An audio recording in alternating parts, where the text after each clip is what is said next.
때는 기원전 750년경 북왕국 이스라엘에 여로보암 2세가 강력한 통치력을 발하고 있을 때였습니다. 여로보암 2세는 북쪽 이스라엘 열왕들 가운데 가장 유능한 왕이었습니다. 그는 북방으로 영토를 확장을 하여서 과거 솔로몬 시대에 그 국경을 회복을 하게 됩니다. 또 요단강 동편을 점령을 합니다. 이스라엘은 잃었던 영토를 회복을 함으로 지주계의 동쪽에서 가장 영향력 있는 나라로 부각을 되기 시작합니다. 그러나 여로보암 2세가 죽은 후에 이스라엘은 쇠퇴기에 빠지고 맙니다. 밖에서는 아수르 제국이 영토를 확장을 하였고 안으로는 암살로 인한 반란의 역사가 반복되었기 때문입니다. 여로보암 2세가 죽고 난 다음에 이스라엘이 멸망하기까지는 30년밖에 걸리지 않습니다. 그러나 그 기간 동안에는 무려 6명의 왕이 바뀝니다. 그것도 4명의 왕은 살해를 당하고, 그리고 마지막 호세아 왕과 백성들은 아수르 군대에 의해서 포로로 끌려가고 마는 것입니다. 참으로 북왕국 이스라엘의 말기는 혼란과 고통의 시기였습니다. 지도자들과 백성들은 여호와 신앙을 떠나서 온 이스라엘 땅에 산당을 세우고 회개한 우상 숭배의 죄에 빠졌습니다. 그 결과 백성들의 삶과 도덕은 타락하였고 정치는 부패하였습니다. 호세아 선지자는 이스라엘의 최고의 번영기였던 여로보암 2세의 통치 말기부터 이스라엘이 아수르에 의해서 멸망을 당하기까지 종말 시대의 역사를 한 몸으로 체험을 한 선지자입니다. 이러한 때에 호세아는 하나님의 사랑을 이스라엘 백성들에게 간절하게 전하고 있는 것이 바로 호세아서입니다. 주일 이 아침에 이스라엘을 향한 하나님의 사랑이라는 제목으로 주의 말씀 받기 원합니다. 하나님의 과거적 사랑, 그리고 현재적, 미래적 사랑이 어떻게 나타나고 있는가, 어떻게 나타났는가 살펴보고자 합니다. 먼저 하나님의 과거적 사랑입니다. 본문 1절 말씀에 보면 이스라엘의 어렸을 때에 내가 사랑하여, 이스라엘의 어렸을 때라고 하나님이 이스라엘을 향한 과거적 사랑을 이렇게 표현을 합니다. 이스라엘이 어렸을 때가 언제입니까? 하나님께서 아브라함과 언약을 체결을 하시고 이스라엘을 당신의 백성으로 삼으신 지 오래되지 않은 때를 두고 하는 말입니다. 이삭과 야곱으로 이어지는 미약한 때를 가리킵니다. 그때는 이스라엘은 민족이나 나라를 세울 힘이 없었을 때였습니다. 누구도 때울 수 있는 힘도 없었고 지극히 보잘것없었고 자기 자신도 보호할 수 있는 힘이 없었을 때였습니다. 나약하고 그리고 연약하였을 때였습니다.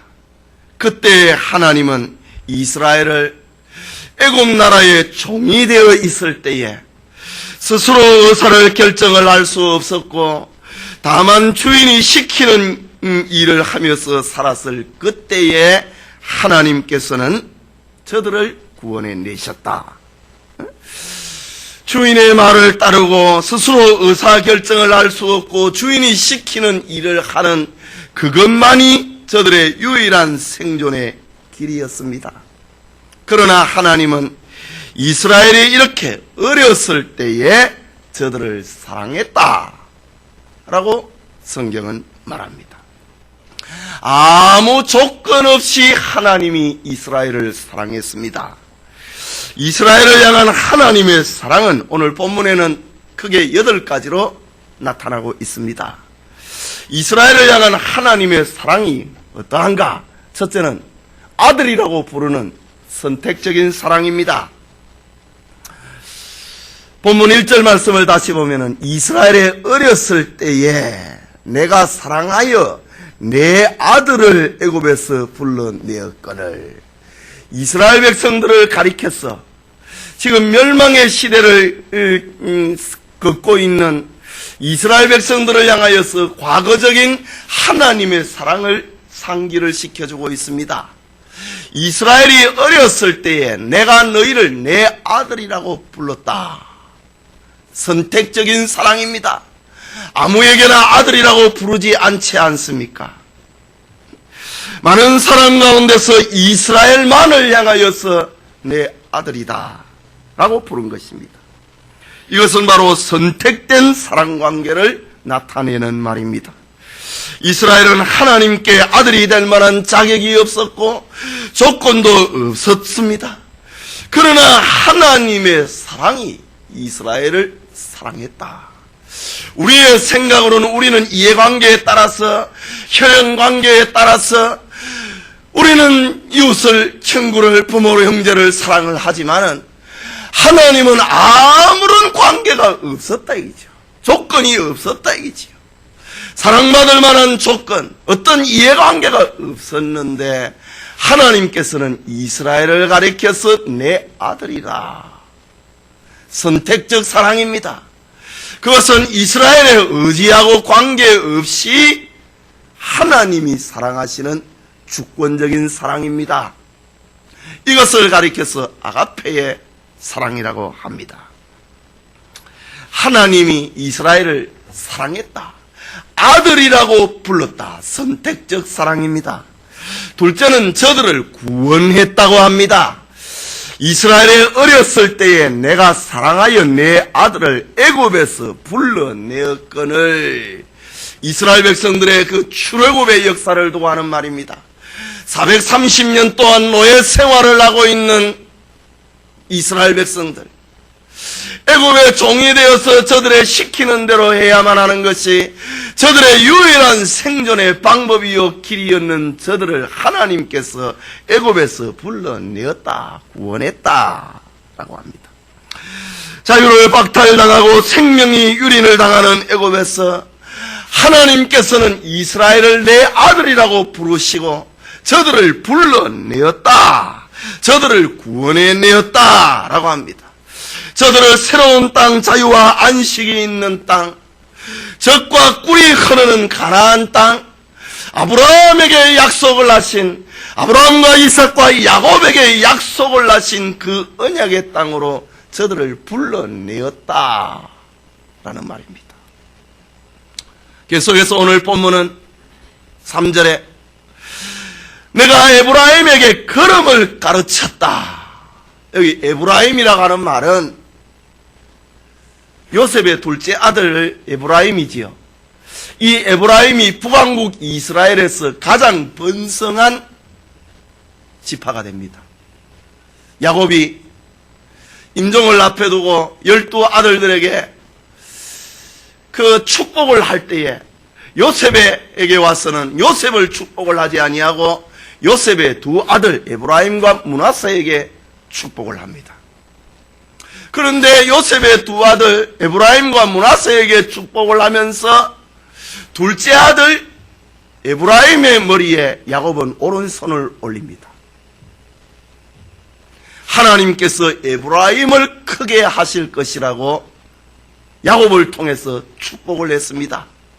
그래서 북왕국 이스라엘의 여러 지파들 가운데 에브라임 지파가 가장 강성하게 됩니다.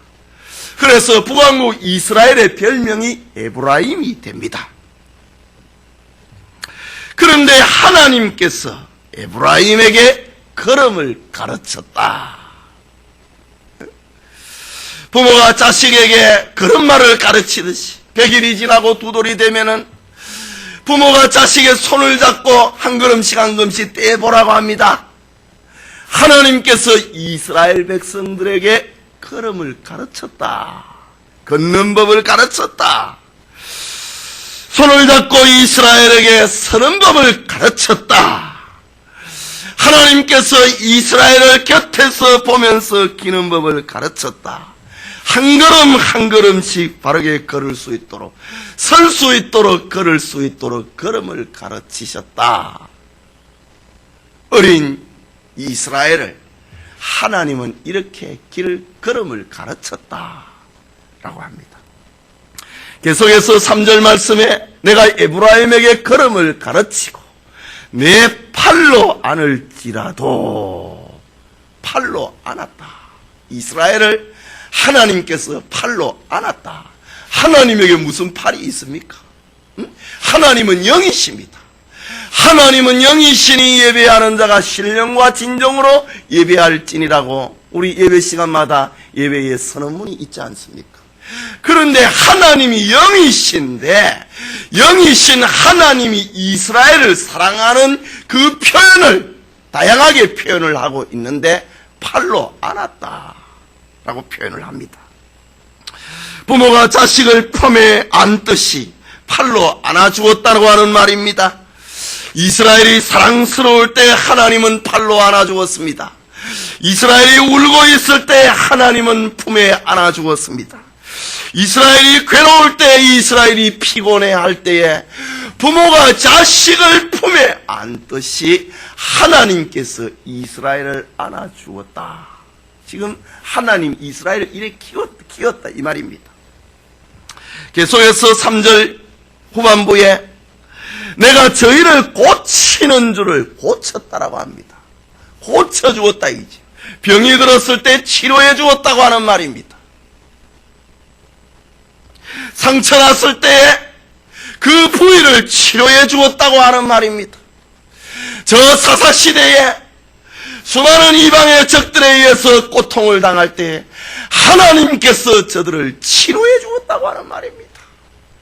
저 다윗과 솔로몬을 일으켜서 저 이스라엘 백성들의 아픈 부분을 치료해 주었다고 하는 말입니다.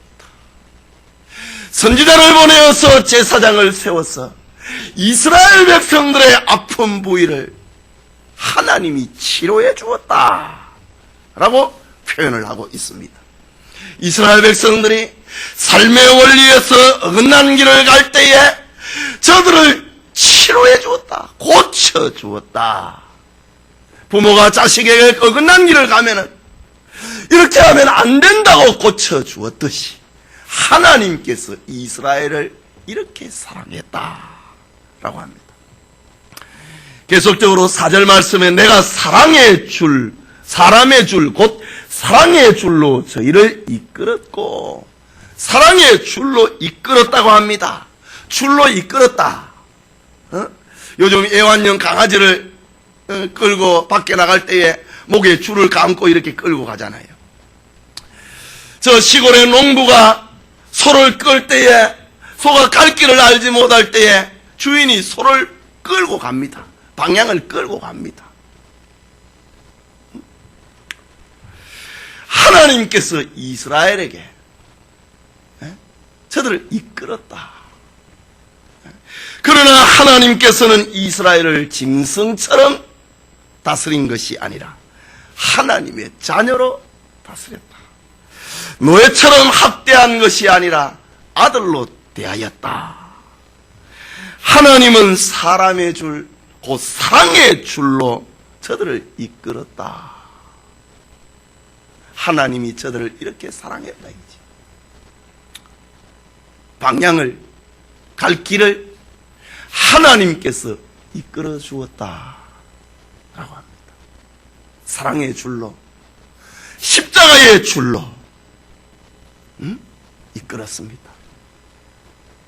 주인은 짐승에게 속박의 줄로 끌고 가지만은 하나님께서는 이스라엘을 대하실 때에 사랑의 줄로 이끌었다 라고 합니다.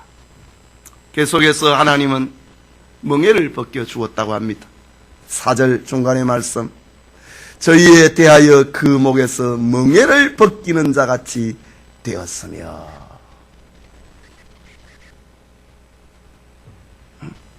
멍에는 소나 짐승에게 짐을 지울 때에 멍에를 먼저 씌워놓고 거기에 수레를 끌게 하고 거기에 짐을 올려놓게 하는 그런 줄입니다. 그런 멍에입니다. 하나님께서는 이스라엘의 멍에를 벗겨주었다. 저들에게 자유를 주었다.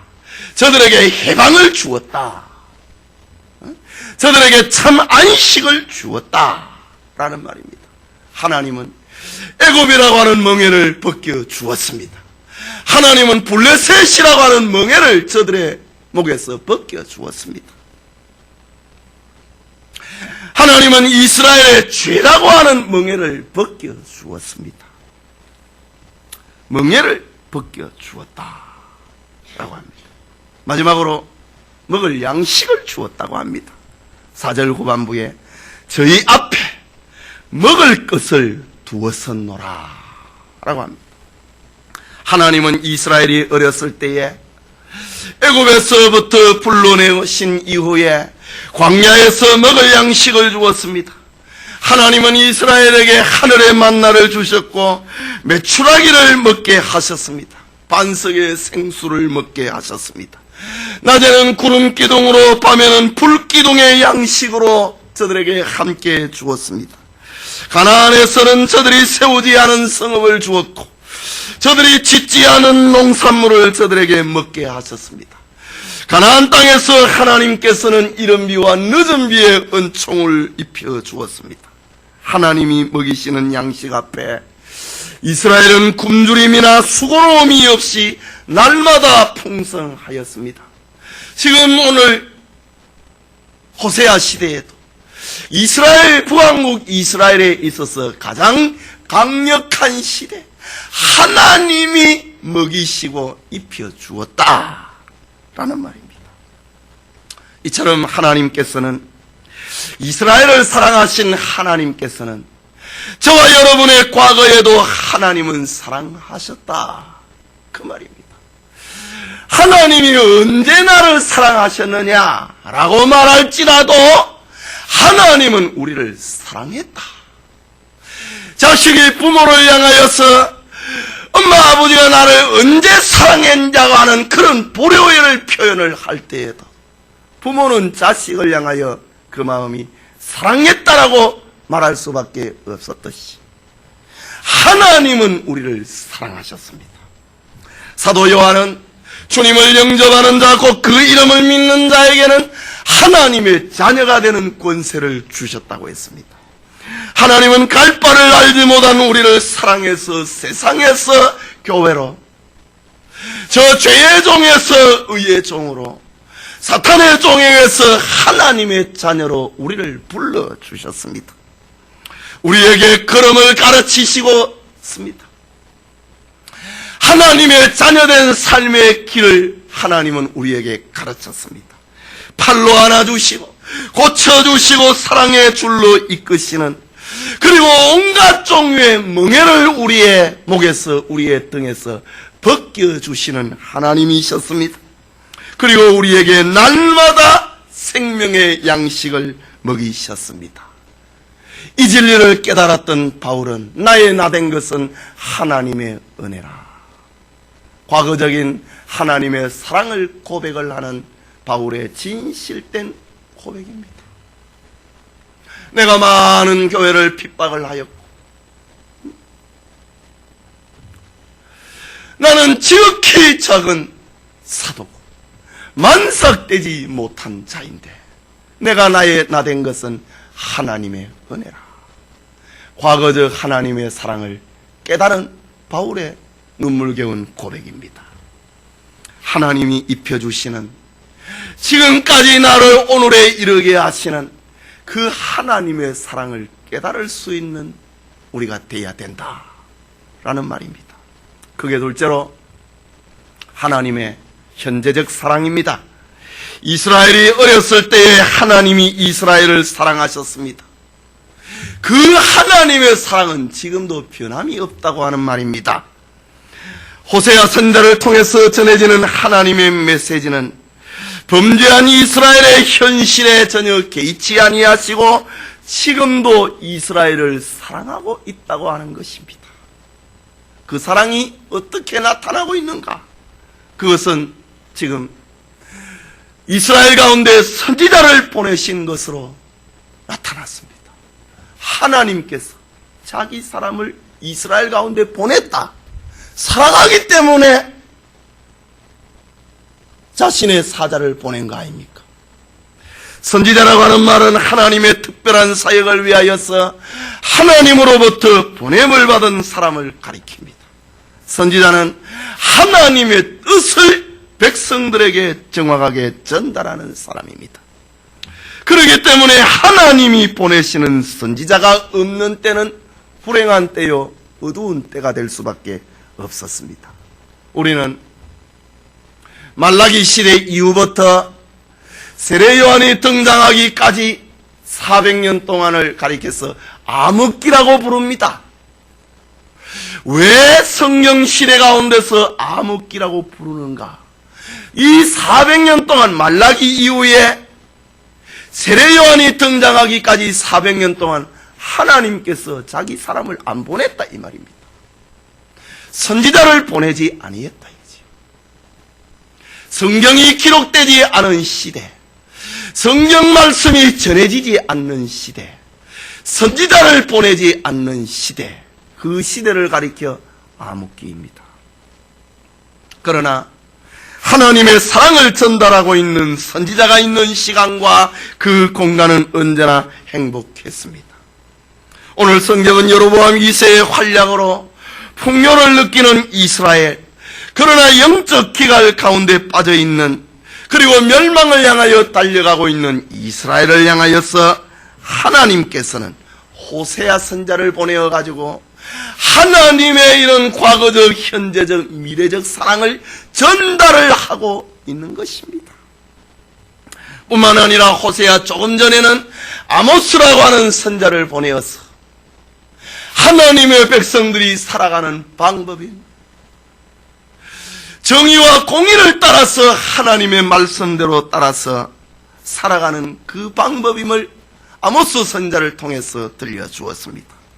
뿐만 아니라 요나 선자를 보내어서 민족주의에 사로잡혀 있는 이스라엘을 책망을 하고 이방인도 회개하면 구원을 받을 수 있다고 하는 메시지를 요나 선자를 통해서 전했습니다.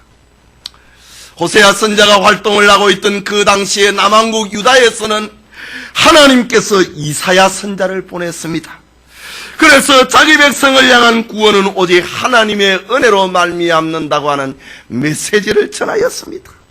또 남쪽 유다에는 미가 선자를 보내어서 유다의 심판과 회복, 그리고 메시아 왕국을 증거하게 하셨습니다.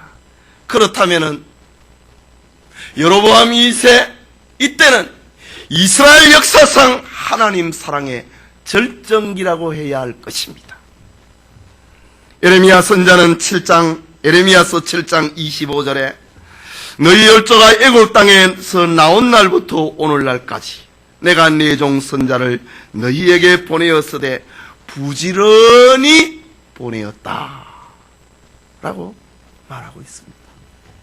애굽 땅에서 이스라엘 백성들이 출애굽을 하고 난 그 다음부터 에레미야 선지자, 저 남왕국 유다가 멸망을 하는 그때까지 하나님께서 선자를 보내되 부지런히 보냈다. 이거 하나님이 자기 백성을 사랑하고 있다고 하는 증거입니다.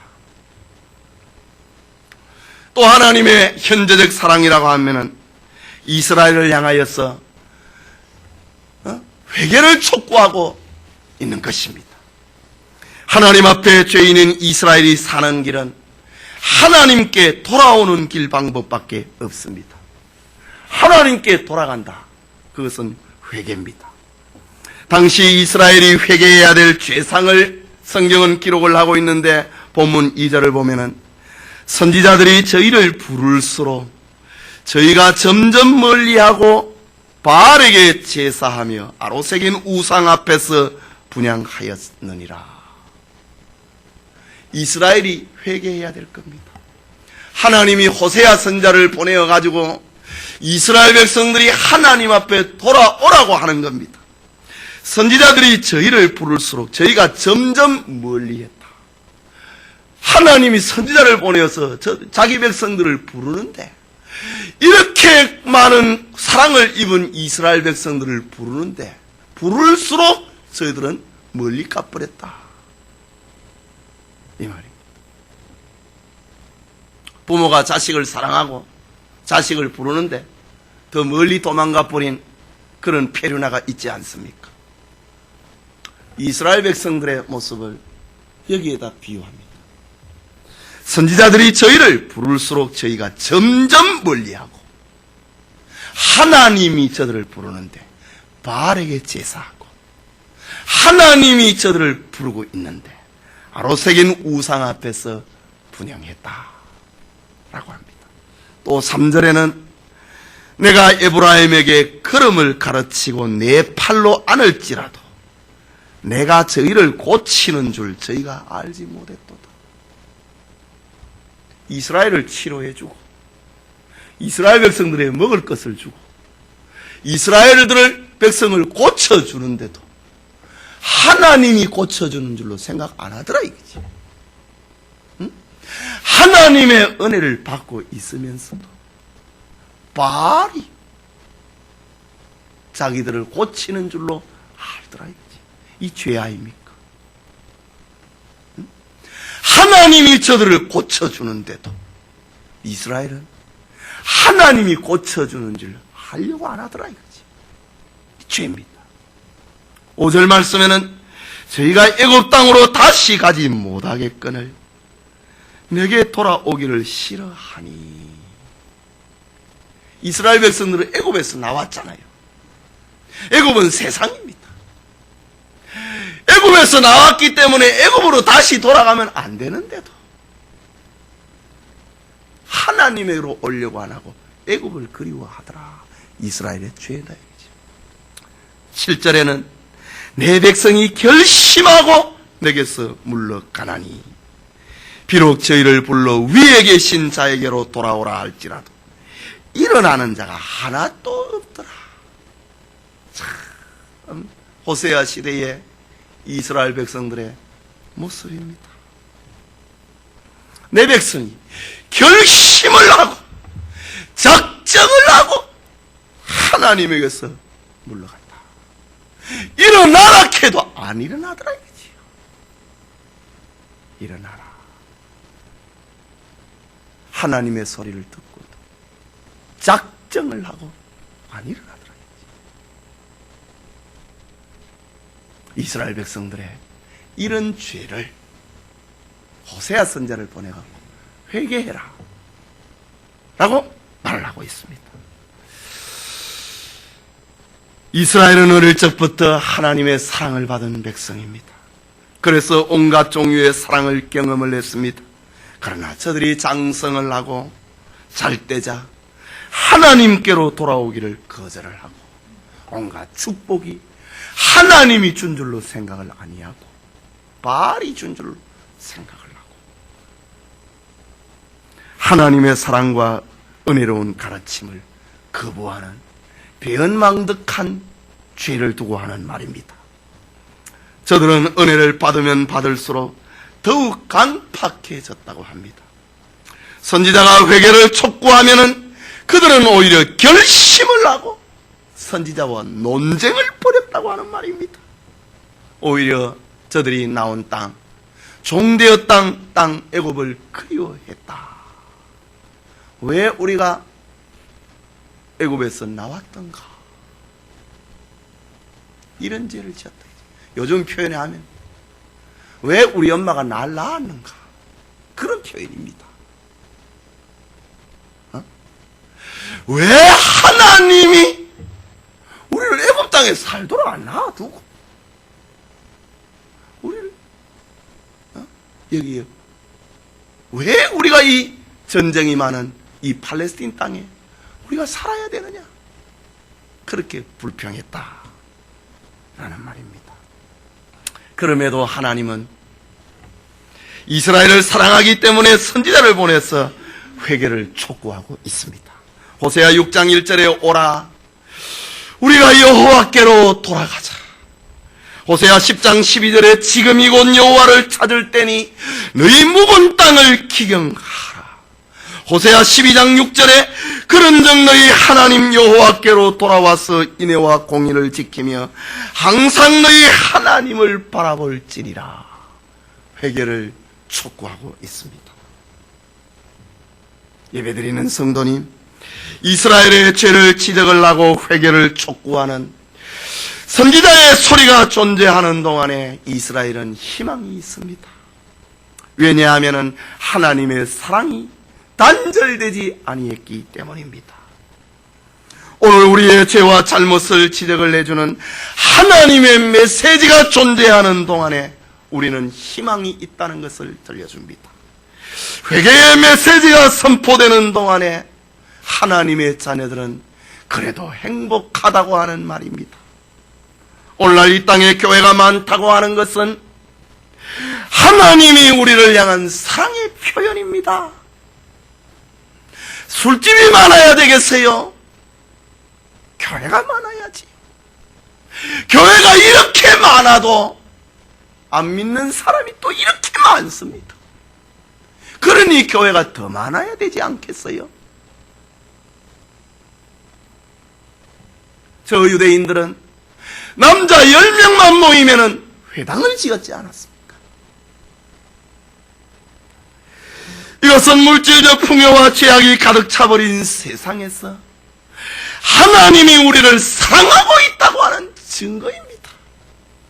그것은 나를 나되게 만드는 하나님의 사랑이 계속해서 증거되고 있다는 표현입니다. 이 땅에 교회가 없다고 생각을 해보십시오. 여러분이 하나님의 사랑을 어떻게 알 수 있겠습니까? 어떻게 여러분이 하나님 앞에 돌아갈 수 있겠습니까? 우리는 연약하기 때문에 허물이 없을 수 없습니다. 그렇기 때문에 우리는 하나님의 소리를 들어야 됩니다. 하나님의 소리가 내 귀에 들려온다. 하나님의 소리가 내 양심을 찌르고 있다. 그것은 하나님이 지금 나를 사랑하고 있다는 증거입니다. 이 길만이 희망이요 살 길이기 때문입니다. 마지막으로 하나님의 미래적 사랑입니다. 이스라엘을 향한 하나님의 사랑은 이스라엘의 허물이 많다고 하더라도 변함이 없다고 합니다. 자식의 허물이 많아도 자식을 향한 부모의 사랑이 변함이 없듯이 말입니다. 하나님은 이스라엘의 생각과 행실을 고쳐서라도 자기 사랑을 완성시키는 하나님입니다. 그것을 오늘 본문에서는 어떻게 묘사를 하고 있습니까? 이스라엘의 하나님의 사랑의 징계로 나타낸다고 합니다. 5절과 6절에 저희가 애굽 땅으로 다시 가지 못하겠거늘 내게 돌아오기를 싫어하니 아수르 사람이 그 임금이 될 것이라. 칼이 저희의 성읍을 치며 빗장을 깨뜨려 없이 하리니 이는 저희의 계책을 인함이라. 작정을 하고 일어나지 않는 것, 그 계획, 저들의 계획 때문에 하나님께서 아수르를 들어서 저들을 징계하겠다 이 말입니다. 하나님은 이스라엘 징계의 도구로 아수르를 쓰겠다고 하는 말입니다. 아수르 사람들이 저들의 임금이 되고 아수르의 칼이 애굽의 성읍들을 치고 저들의 빗장을 깨뜨릴 것이라고 하는 말입니다. 회개를 거절한 이스라엘은 여로보암 2세가 죽고 난 다음에 불과 30년 만에 기원전 722년에 아수르에 의해서 멸망을 당하고 포로로 끌려가고 마는 것입니다. 그러나 이스라엘의 하나님의 징계가 있다고 하는 것은 하나님이 저들을 사랑한다고 하는 말입니다. 저들을 향하여서 관심이 계속되고 있다는 말입니다. 왜냐하면 이스라엘은 여전히 하나님의 아들이기 때문입니다. 사무엘하 7장 14절에 나는 그 아비가 되고 그는 내 아들이 되리니 저가 만일 죄를 범하면 내가 사람의 막대기와 인생의 채찍으로 징계하겠다. 다윗에게 들려주었던 이 메시지, 저 호세아 시대에 돌아오지 않는 저들을 향하여 하나님께서 매를 들겠다. 아직은 이루어지지 않는 미래적 하나님의 사랑입니다. 내가 돌아오지 않으면, 작정을 하고 돌아오지 아니하면 내가 아수르를 들어서 너희들을 때리겠다. 라고 말합니다. 히브리서 12장 6절과 8절에는 주께서 그 사랑하시는 자를 징계하시고 그의 받으시는 아들마다 채찍질 하심이니라 하였으니 징계는 다 받는 것이오늘 너희에게 없으면 사생자요 참 아들이 아니라. 하나님의 매가 없다. 하나님 자녀 아니라 이 말입니다. 그래서 세상의 불신자들이 저렇게 잘 됩니다. 신자들은 조금만 잘못하면 눈물을 흘리고 회개를 하고 매를 맞습니다. 이유는 하나님의 사랑에 매가 있다. 이것은 하나님의 자녀이기 때문입니다. 그러나 불신자들은 저들은 영원히 마지막에 다 지옥불에 던질 것이기 때문에 지금 건드릴 필요가 없는 거예요.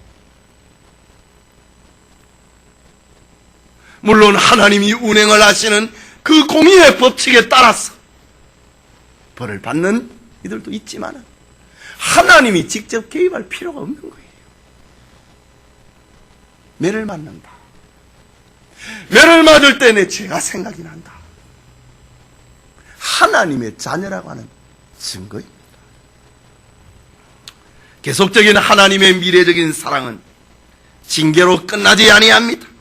하나님의 사랑은 이스라엘을 다시 회복시킨다고 하는 겁니다. 불신자의 넘어짐은 회복이 없습니다. 영원한 지옥입니다. 그러나 신자의 넘어짐은 다시 일으켜 세우기 위함이라고 하나님이 말씀합니다. 본문 8절 말씀에 에브라임이여 내가 어찌 너를 놓겠느냐, 이스라엘이여 내가 어찌 너를 버리겠느냐, 내가 어찌 너를 아드마같이 놓겠으며 어찌 너를 스보임같이 두겠느냐. 내 마음이 내 속에서 돌아서 나의 긍휼이 온전히 불불듯 하도다. 이스라엘이 매를 맞을 때에 하나님의 가슴 속에서 불이 난다. 부모가 자식을 향하여 회초리를 때릴 때에, 아이가 울고 있을 때에 부모의 마음 속에는 불이 나는 것처럼 말입니다. 아이보다 더 아픈 것처럼 말입니다. 내가 너를 때리는 이유는 버리기 위함이 아니다. 하나님께서 이스라엘을 징계하는 목적은 버리기 위함이 아니고 너희들을 살리기 위함이다. 내가 어찌 너를 버리겠느냐, 내가 어찌 너희를 내 손에서 놓겠느냐, 내가 어찌 너희를 아드마같이 스보임같이 내가 너를 버리겠느냐. 여기 아드마 스보임, 이것은 창세기에 보면은 소돔과 고모라 성이 하나님의 유황불에 타서 멸망을 당할 때에 옆에 있는 성읍이 같이 불타버렸습니다. 소돔 성이 멸망을 당할 때 같이 불타버린, 옆에 있다가 그냥 불타버린 성읍을 두고 하는 말입니다. 하나님께서는 이스라엘을 향하여서 내가 어찌 너희를 아드마와 같이 스보임같이 그냥 불타게 내버려 두겠느냐. 저 아수르를 하나님이 심판을 할 때에, 저 바벨론을 심판을 할 때에, 소돔을 심판할 때에 아드마와 스보임이 옆에 있다 불타버렸듯이 저 아수르와 바벨론을 하나님이 심판할 때에 내가 어찌 너희를 불타게 내어버려 두겠느냐. 하나님의 사랑입니다. 본문 9절에는 내가 나의 명렬한 진노를 벌하지 아니하며, 명렬한 진노입니다. 지옥에 보내는 진노입니다. 완전히 없애버리는 진노입니다. 아수르와 바벨론을 향한 하나님의 진노를 두고 하는 말입니다. 마지막 날 이 세상 종말에 이 세상을 향한 하나님의 진노입니다. 내가 나의 명렬한 진노를 너에게는 바라지 아니하겠다. 내가 다시는 에브라임을 멸하지 아니하리니. 이유가 무엇이냐? 내가 사람이 아니요 하나님이라. 사람이라면 배은망덕한 이스라엘을 끝내버려야 되지만, 그러나 하나님, 사람이 아니라 하나님이다. 하나님의 그 사랑은 변함이 없다. 하나님의 사랑은 중간에 단절되지 아니한다 라는 말입니다. 이스라엘을 살려내겠다고 하는 약속입니다. 환난의 품물 속에서 이스라엘을 구원하겠다고 하는 약속입니다. 이유는 하나님은 사람이 아니요 하나님이기 때문에 그렇습니다. 하나님께서 이스라엘을 회복시키는 장면을 오늘 성경 10절 11절에 기록을 합니다. 저희가 사자처럼 소리를 발하시는 여호와를 쫓을 것이라. 저희가 저 아수르의 포로지에 끌려가게 될 이스라엘 백성들을 두고 하는 말입니다. 저희가 사자처럼 소리를 발하시는 여호와를 쫓을 것이라. 여호와께서 소리를 발하시면 자손들이 서편에서부터 떨며 오되 저희가 애굽에서부터 새같이 아수르에서부터 비둘기같이 떨며 오리니 내가 저희로 각 집에 머물게 하리라. 나 여호와의 말이니라. 하나님께서 이스라엘을 회복을 시키는 날은 마치 뺏긴 새끼를 찾기 위해서 울부짖는 사자의 울부짖음같이 소리를 발할 것이다. 하나님의 사자처럼 새끼를 찾기 위하여서 부르짖는 사자처럼 발하시는 하나님의 소리 앞에 동서남북에서 하나님의 자녀들이 그 은혜에 감격하여서 오직 여호와만을 쳐다보면서 떨면서 올 것이다. 감사해서 나 같은 죄인을 구원해 주었다. 거기에 감격 감사해서 천부여 어지없어서 손들고 옵니다. 나 같은 죄인을 불러주시니 감사합니다. 이것이 일어나게 될 것이다 라는 말입니다. 하나님께서는 저들에게 따뜻한 보금자리와 먹을 것을 주겠다 라고 말씀하고 계십니다. 이스라엘을 향한 하나님의 이 사랑은 마침내 아브라함과 다윗의 자손 예수 그리스도의 세계를 형성을 하게 됩니다. 예수님을 통하여서 그야말로 동서남북에서 사자처럼 새끼를 찾으시는 하나님의 소리 앞에 하나님의 백성들이 새와 비둘기처럼 안식의 처소인 교회로 지금 날아오고 있지 않습니까? 사자처럼 부르시는 하나님의 소리 앞에 우리가 떨면서 오늘도 주님 앞에 오지 아니했습니까? 또한 주님이 재림을 하실 때는 영원한 그 구원이 완성될 것입니다. 참으로 사람의 말로는 형용할 수 없는 크신 하나님의 사랑입니다. 하늘을 두루마리 삼고 바다를 먹물로 삼아도 다 기록할 수 없는 하나님의 사랑입니다. 오직 하나님의 은혜다. 성도 여러분, 이 시간 이스라엘을 향한 하나님의 사랑이라고 하는 말씀을 받았습니다. 영적 이스라엘이 된 성도 여러분, 하나님은 지난날 우리가 깨닫지 못했을 때에 마치 어린아이와 같았을 때에 우리를 사랑했습니다. 하나님은 우리를 하나님의 자녀 삼으셨습니다. 우리를 구원하셨습니다. 우리에게 걸음을 가르치셨습니다. 우리를 팔로 안아주시고 우리를 꽂히고 치료하시고 우리를 사랑의 줄로 이끄시고 우리에게 멍에를 벗겨주시고 우리에게 먹을 양식과 입을 옷을 주셨습니다. 하나님은 지금도 우리를 사랑하고 있습니다. 하나님은 지금도 여러분을 사랑하고 있습니다. 그것은 우리에게 아름다운 교회를 주셨다는 사실입니다. 주의 종을 세워서 하나님의 말씀을 듣게 하신다는 사실입니다. 하나님은 미래에도 우리를 사랑하시고 반드시 자신의 구원 계획을 이루고야 말 것입니다. 이유는 하나님은 우리의 생각처럼 복잡한 사람이 아니고 하나님이시기 때문이라고 합니다. 그렇다면 저와 여러분은 얼마나 행복한 존재입니까? 모세는 신명기 33장 29절에 이스라엘이여 너는 행복자로다. 여호와의 구원을 이같이 얻은 백성이 누구냐? 라고 했습니다. 우리를 향한 하나님의 사랑은 전에도 있었고 지금도 계속되고 있고 앞으로도 계속될 것입니다. 하나님의 그 주권적 사랑이 우리를 사랑했고 우리를 사랑하고 있고 우리를 사랑할 것입니다. 비록 우리의 연약으로 때로는 징계를 받을 수 있을지라도 반드시 하나님의 사랑은 성취되고야 말 것입니다. 하나님의 사랑의 전달이 그냥 짝사랑으로 끝나는 법이 없다 이거지. 하나님의 주권적인 사랑, 저들을 징계해서라도 내가 저들의 하나님임을 알게 할 것이다. 이스라엘을 향한 하나님의 사랑은 바로 오늘 저와 여러분을 향한 하나님의 사랑입니다. 하나님의 사랑에 감격하여 주의 뜻을 이루는 모든 성도님들 되시기를 축원합니다.